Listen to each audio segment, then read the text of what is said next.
Hello everyone, मैं आपका दोस्त आपका मित्र आज आपके साथ फिर जुड़ चुका हूं। जैसे कि मैंने आपको बताया, इस जुडिशरी गोल्ड के प्लेटफॉर्म पे आपकी एमपीएडीपी की तैयारी जुडिशरी गोल्ड निरंतरता मतलब जनवरी से ही आपकी प्रिपरेशन करा रहा है।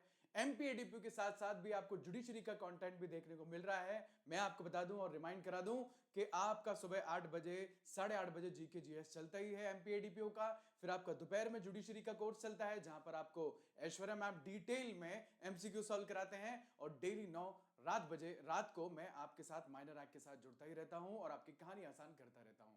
माइनर एक्ट्स में मैंने बहुत सारी चीजें आपको समझा दी। माइनर एक्ट बहुत अच्छे से चल भी रहा है और एमसीक्यू सॉल्व हम कर रहे हैं, डेली यहां पर कर रहे हैं। मैंने एमपीएसए या फिर मैंने आपको नेशनल सिक्योरिटी एक्ट, ये सारे आपको करा दिए हैं माइनर एक्ट, और इसके एमसीक्यू हम सॉल्व कर रहे हैं। बट रही बात कुछ डिटेल कॉन्सेप्ट की, बट रही बात कुछ ऐसी चीजों की जो शायद आपको पता होना चाहिए, इसलिए मैं आपके एमपीएडीपीओ या फिर सिविल जज के लिए एक इंपॉर्टेंट कॉन्सेप्ट, एक इंपॉर्टेंट अवधारणा जो होती है, इसके लेके आया हूं पॉक्सो एक्ट और जेजे एक्ट से रिलेटेड, जिसका नाम है ऑसिफिकेशन टेस्ट। ऑसिफिकेशन टेस्ट ही नहीं, आपको यह भी पता चलेगा एज डिटर्मिनेशन कैसे होती है। सपोज एक एग्जाम्पल से समझते हैं एज डिटर्मिनेशन की बात मैं कर रहा हूं, आयु का निर्धारण करने की बात मैं क्या कर रहा हूं समझना।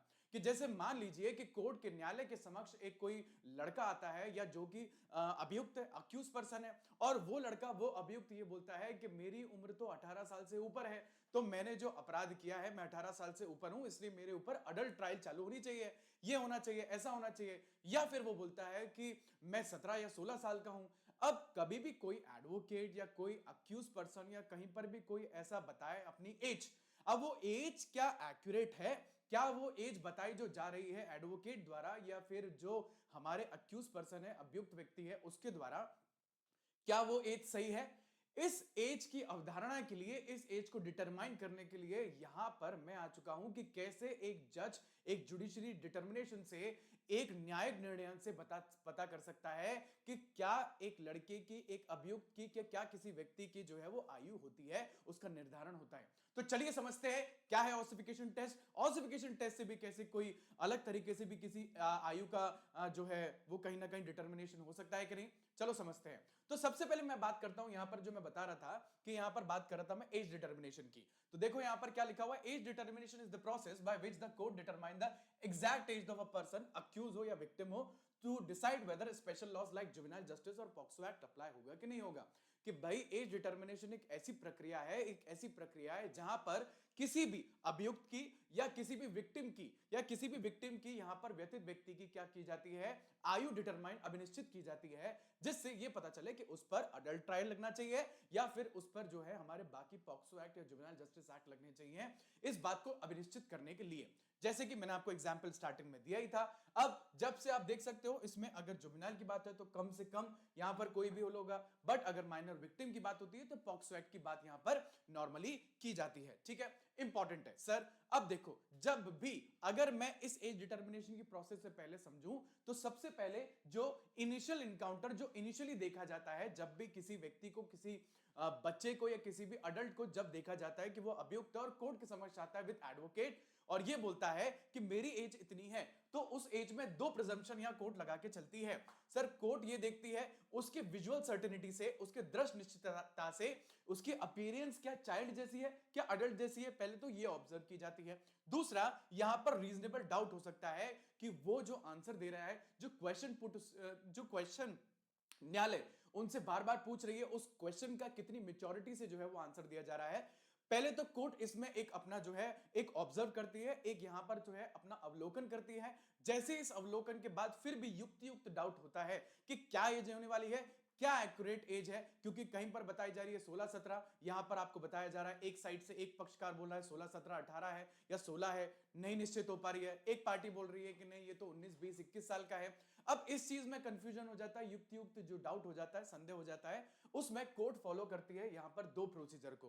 पहला प्रोसीजर आपने देखा होगा यहां पर पॉक्सो एक्ट आपको मेयरली एक नॉर्मली बात बताता है कि जब भी किसी का आयु डिटरमाइन करना हो, कोई भी एज डिटरमाइन करना हो, तो आप रेफर कर दो जेजे एक्ट। जेजे एक्ट मतलब यहां पर हमारा जुवेनाइल जस्टिस एक्ट है। अब जुवेनाइल जस्टिस का ऐसा कौन सा सेक्शन है, तो मैं यहां पर आपको बता दूं, जुवेनाइल जस्टिस का जो सेक्शन है वो है सेक्शन 94। कौन सा सेक्शन है? सेक्शन 94। यहां पर आप देख सकते हैं 94 आपको यहां पर देखने को मिलेगा, जो बताता है कि डिटर्मिनेशन एज, कोई भी एज डिटरमाइन करना है कि किसी भी जुवेनाइल जस्टिस बोर्ड से या किसी से भी, तो वहां पर आपको एक मेथड को उपयोग करना पड़ेगा। उस जज को, उस स्पेशल जज को कोई मेथड अपनाने पड़ेंगे, तब जाके कोई आयु निर्धारण होती है 94 के तहत। सेक्शन 94 के तहत मैंने बताया ये जेजे एक्ट, पॉक्सो एक्ट आपके एमपीएडीपी सिविल जज का पार्ट है, इसलिए मैं एक कॉन्सेप्ट, एक लीगल कॉन्सेप्ट के साथ यहां पर आपके साथ जुड़ चुका हूं, जो शॉर्ट टर्म में आपको एक समझाने की कोशिश करूंगा। यहां पर आप देख सकते हैं कि एक हिरार्की जो 94 बताता है, वो क्या हिरार्की है सर? 94 के अनुसार यहां पर एक मेथड है कि एज डिटरमाइन, आयु का निर्धारण किया जा सकता है। क्या है वो पदानुक्रम? देखते हैं। सबसे पहले जब भी ऐसा कोई बच्चा या जब भी ऐसा कोई अक्यूज, अभियुक्त आता है, तो सबसे पहले एज डिटरमिनेशन के लिए डॉक्यूमेंट देखा जाता है, दस्तावेज देखा जाता है। वो दस्तावेज देखा जाएगा मैट्रिकुलेशन सर्टिफिकेट या मैट्रिकुलेशन या इक्विवेलेंट, जो भी समांतर है, जो कि समांतर कोई भी सर्टिफिकेट या प्रमाण पत्र होगा वो, मतलब सिंपल भाषा में बोलूं तो 10वीं की जो मार्कशीट होती है पहले वो देखी जाती है, और 10वीं की मार्कशीट के हिसाब से डेट ऑफ बर्थ जो एज दी गई है वही कोर्ट समझेगी कि ये एज सही है। ठीक बात है। सबसे पहला, अगर सर 10वीं की मार्कशीट नहीं है, अगर 10th की मार्कशीट नहीं है, तो फिर कैसे एज डिटरमाइन की जाएगी? दूसरी तरीके से जो की जाएगी, वो जो आपके स्थानीय प्राधिकरण है, जो लोकल अथॉरिटी है, उनसे बर्थ सर्टिफिकेट जो लिया गया है, उनसे बर्थ सर्टिफिकेट जो आपको मिलता है, आपको पता भी होगा कि आपका बर्थ सर्टिफिकेट जहां पर मिलता है, ओरिजिनल बर्थ सर्टिफिकेट, वहां से आपकी एज कैलकुलेट होती है। अगेन आई एम सेइंग, पहले 10th की मार्कशीट या उसके समांतर कोई प्रमाण पत्र है, उससे देखा जाता है। अगर वो नहीं है 10th की मार्कशीट, क्योंकि बहुत सारे अभियुक्त या ऐसे कोई बच्चा शायद अपनी स्कूलिंग या पढ़ाई नहीं की हो, 5th तक की पढ़ाई की हो, तो ऑब्वियस सी बात है कि 10th की मार्कशीट नहीं होगी। दूसरा देखा जाएगा कि उनकी जो म्युनिसिपैलिटी वाले होते हैं, नगर निगम, जो नगर पालिका, नगर निगम वाले होते हैं, वो पंचायत वाले जो होते हैं, वो एक जन्म प्रमाण पत्र देते हैं, वो एक बर्थ सर्टिफिकेट देते हैं, तो बर्थ सर्टिफिकेट देखा जाता है। अगर सर उसके पास बर्थ सर्टिफिकेट भी नहीं है, तो यहां पर आप देखना कि जो डेट ऑफ बर्थ उसका रिकॉर्ड किया गया है स्कूल के एडमिशन रजिस्टर तक, मतलब अगर 3rd 4th 5th क्लास तक, नर्सरी तक, यूकेजी तक, कब तक वो पढ़ा है, तो स्कूल का जो रजिस्टर मेंटेन किया जा रहा है उसमें क्या एज है, फिर वहां पर बात आती है। Again I am saying 10th की मार्कशीट है, 10th की मार्कशीट नहीं है। दूसरा, यहां पर देखा जाएगा बर्थ सर्टिफिकेट जो नगर निगम या फिर हमारी लोकल अथॉरिटी देखती है, वो भी नहीं है, तो स्कूल के जो रिकॉर्ड्स होते हैं, जो स्कूल के एडमिशंस रिकॉर्ड होते हैं, वहां पर देखी जाती है कि उस अभियुक्त की, उस व्यक्ति की क्या एज है। अब समझना यहां पर इंपॉर्टेंट बात, जब ये भी sir second situation, third situation, ये तीनों सिचुएशन अगर नहीं एग्जिस्ट करती है, जब ये पता चल जाए कि ना ही उसके पास 10th का सर्टिफिकेट है, ना ही कोई बर्थ सर्टिफिकेट है, ये भी पता चल जाए, और या फिर उसका कोई स्कूल रजिस्टर में कहीं नाम नहीं है जिससे आयु का निर्धारण किया जाए, फिर चौथा टेस्ट आता है, जिसके लिए आज मैंने आपके लिए मेन सेशन रखा है, जिसको बोलते हैं medical test. Medical test, medical examination, जिसको बोलते हैं ऑसिफिकेशन टेस्ट। और ये कब होता है सर? जब ये तीन दस्तावेज नहीं होते हैं, तब हमको जो है वैज्ञानिक रूप से देखना पड़ता है, तब हमको साइंस के रूप से देखना पड़ता है, और वो साइंस के रूप से होता है, उसको बोलते हैं ऑसिफिकेशन टेस्ट करवाना पड़ता है, तब जाके।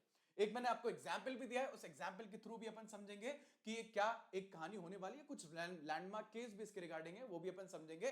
पर समझते हैं यहां पर ऑसिफिकेशन टेस्ट होता क्या है।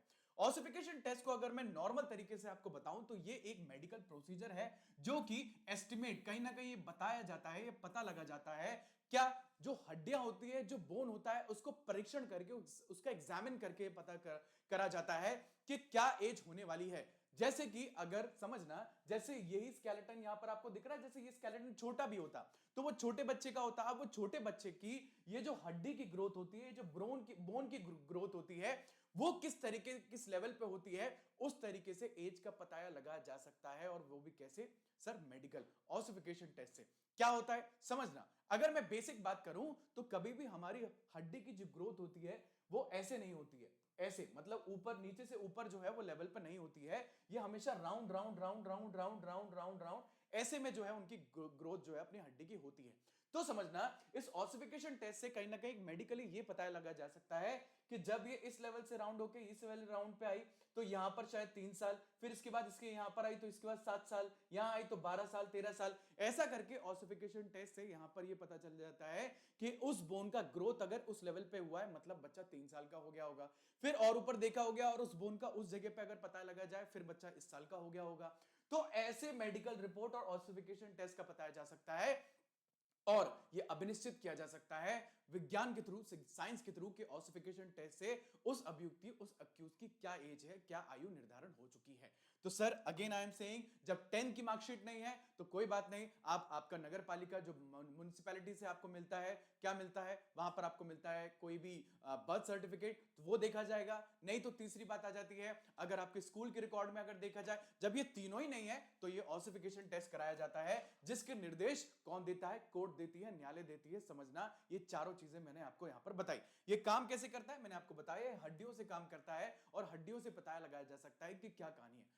बट आपको भी पता होगा कि भले ही साइंस हो या कुछ भी हो, एज डिटरमाइन करना फिर भी कहीं ना कहीं कोई लूप तो छोड़ेगा ही। एज डिटरमाइन करना भले ही साइंस से क्यों ना पता कर रहे हो, आप ऑसिफिकेशन टेस्ट से क्यों ना पता कर रहे हो, इसमें भी एक लूप है। तो जब भी कभी ऑसिफिकेशन टेस्ट से कोई एज निर्धारण की जाती है या बताया जाता है कि भैया कितनी एज किसी व्यक्ति की या बच्चे की या विक्टिम या एक्यूज की होनी चाहिए, तो समझना वहां पर एक लूप हो जाता है। सर ये लूप क्या है, एक एरर बार है +-2 का। सर +-2 का एरर बार क्या है कि जब भी कभी एक मेडिकल रिपोर्ट आती है तो उस मेडिकल ऑसिफिकेशन टेस्ट के बाद जो मेडिकल रिपोर्ट बन के आती है, उसमें अगर मान लो मेडिकल रिपोर्ट के हिसाब से 17 साल की एज बताई गई है, तो ये मान के चलना, ये अनुमान लगा के चलना, या तो ये -2 भी हो सकती है, -2 इयर्स भी हो सकती है, या +2 इयर्स भी हो सकती है। मतलब ऑसिफिकेशन टेस्ट भी आपको एक्यूरेटली नहीं बताता, डेफिनेटली एकदम एक्यूरेट तरीके से नहीं बताता कि क्या एज होने वाली है, या तो प्लस माइनस या माइनस प्लस या -+2 जो है वो हो सकता है। इसलिए आप टोटली ऑसिफिकेशन टेस्ट पर रिलाई नहीं कर सकते। ये बात भी आज अभी मैं आपको सुप्रीम कोर्ट के कुछ केसेस हैं उसमें बताऊंगा कि ये बात सुप्रीम कोर्ट ने रखी है, क्योंकि ऑसिफिकेशन टेस्ट में +-2 इयर्स का जो है वो होता ही रहता है। देखो क्या लिखा है, not exact gives approximate age for error margin of -2+।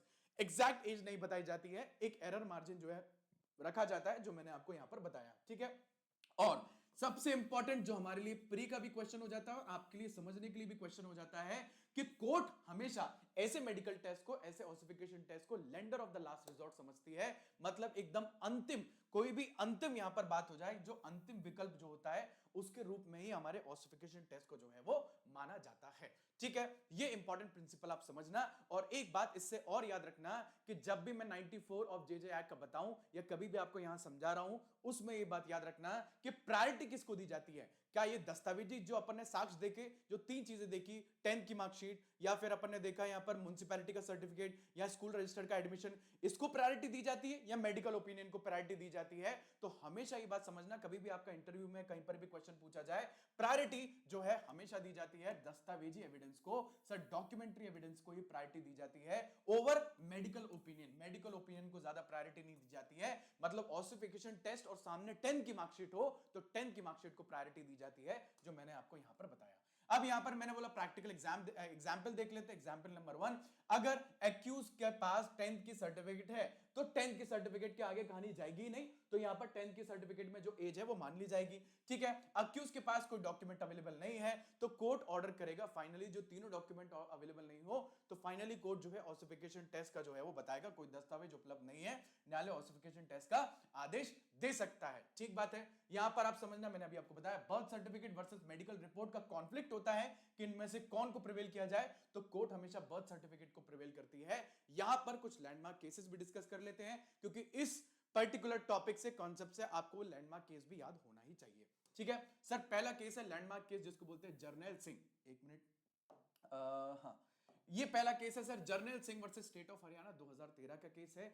यहां पर इसके लिए प्रोटेक्शन और इसके एक्सपैंड, इस पर्टिकुलर कॉन्सेप्ट को एक्सपैंड करना, और अभी मैं और आगे डिटेल में बताऊंगा कि जर्नैल सिंह का केस क्या बोल रहा था, इस पर्टिकुलर कॉन्सेप्ट को और विस्तृत करने की बात की गई थी। सर डॉक्यूमेंट और मेडिकल ओपिनियन के बारे में बात की गई थी Vinod Katara versus state of UP 2024 में, और यहां पर बात कर, और यहां पर क्या बोला गया था कि डॉक्यूमेंट को प्रिवेल ज्यादा दिया जाएगा रादर देन मेडिकल ओपिनियन की जगह। ठीक है, फिर उसके बाद Delhi high court 2024 court in on motion पे यहां पर बात की गई थी मार्जिन ऑफ एरर और विक्टिम बेनिफिट की। मैंने आपको बताया था मार्जिन ऑफ एरर कितना होता है, प्लस या -2 जो है वो कंसीडर किया जाएगा जब भी ऑसिफिकेशन टेस्ट से कोई चीज डिटरमाइन होके आती है, ये कोर्ट ने निर्णय दिया ही था। Again I am saying general Singh और 2013 का एक लैंडमार्क केस है। इस लैंडमार्क केस को आपको थोड़ा सा जानना ही चाहिए।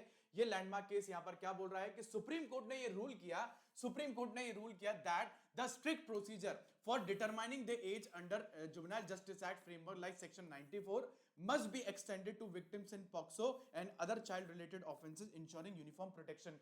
तो ये जो यहां पर एक प्रॉपर प्रोसीजर दिया गया है 94 ऑफ जेजे एक्ट के तहत, उसको वहां पर ये केवल अक्यूज तक ही नहीं, ये केवल अभियुक्त तक भी नहीं, बट अगर कहीं पर विक्टिम की एज डिटरमाइन करनी है तो वहां पर भी आप एक्सपैंड कर सकते हो, या फिर आप जो है और भी चीजें जहां पर चाइल्ड से रिलेटेड ऑफेंसेस होते हैं वहां पर भी आप ऐसे एज डिटर्मिनेशन डेथ की मार्कशीट, या फिर ये नहीं तो बर्थ सर्टिफिकेट, वो नहीं तो फिर स्कूल जो रिपोर्ट होती है वो एडमिशन रिपोर्ट होती है, या वो नहीं तो मेडिकल ओपिनियन, ये पूरे प्रोसेस आप और एक्सपैंड करने के लिए आप जेजे ही नहीं पॉक्सो में भी एक्सपैंड कर सकते हो। ये बात आपको जनरल सिंह 2013 में देखने को मिली। मैंने हिंदी और इंग्लिश दोनों में आपको बता दिया है। General Singh versus state of Haryana 2013। आपको इसकी पीपीटी कमेंट बॉक्स में आप मांग सकते हैं तो आपको, या फिर टेलीग्राम चैनल जो जुडिशरी गोल्ड का है वहां पर आप ले सकते हैं। ये पीपीटी मैं आपको अवेलेबल करा दूंगा। ठीक है, विनोद कटारा का केस मैंने आपको बताया, एक जगह यहां पर कोई डॉक्यूमेंट और एक जगह मेडिकल ओपिनियन हो तो मेडिकल ओपिनियन को ज्यादा यहां पर प्रिविलेज जो है वो दिया जाता है। ठीक है, क्विक रिवीजन कर लेते हैं। अगेन आई एम सेइंग, इसको बोलते हैं एमबीएसओ रूल। क्या बोलते हैं? एमबीएसओ रूल। क्या एमबीएसओ रूल है? एज डिटर्मिनेशन के लिए एक एमबीएसओ रूल होता है। नंबर 1 लिखा है matriculation, B birth certificate, S school record, O ossification test. और ये एज डिटर्मिनेशन आप समझना कि बहुत ज्यादा इंपॉर्टेंट हो जाती है। क्यों? इस एज डिटर्मिनेशन से ये पता लगाया जा सकता है कि किसी बच्चे को जो 18 साल से ऊपर का है तो उसके खिलाफ अडल्ट ट्रायल लगेगी या उसके खिलाफ जेजे या पॉक्सो का ट्रायल चलेगी। ये बात सुनिश्चित करना बहुत जरूरी है, क्योंकि कभी किसी गलत एज के कारण कोई गलत ही प्रोसीजर अपनाया जाए तो समझना कि जस्टिस कितना सफर हो सकता है। तो ऐसी कॉन्सेप्ट के लिए और ऐसी कहानी के लिए आपके एमपी एडीपीओ जो आपके जुडिशरी में बहुत इंपॉर्टेंट रोल प्ले करते हैं, ऐसे कॉन्सेप्ट के लिए मैं आपके साथ हमेशा जुड़ता रहूंगा। आपका दोस्त, आपका मित्र जय। और आप इस चैनल को जुडिशरी गोल्ड को सब्सक्राइब कर लीजिए और बेल आइकन दबा दीजिए, क्योंकि समझना ऐसे कॉन्सेप्ट आपको मिलते रहेंगे और कब किस समय पे मिलेंगे ये आपको आपके नोटिफिकेशन में मिल जाएगा। तो ऐसी चीजों के लिए फॉलो करते रहिए जुडिशरी गोल्ड। मैं आपका दोस्त, आपका मित्र, आपसे अलविदा लेता हूं। Bye bye, good night, take care, जय हिंद, जय भारत।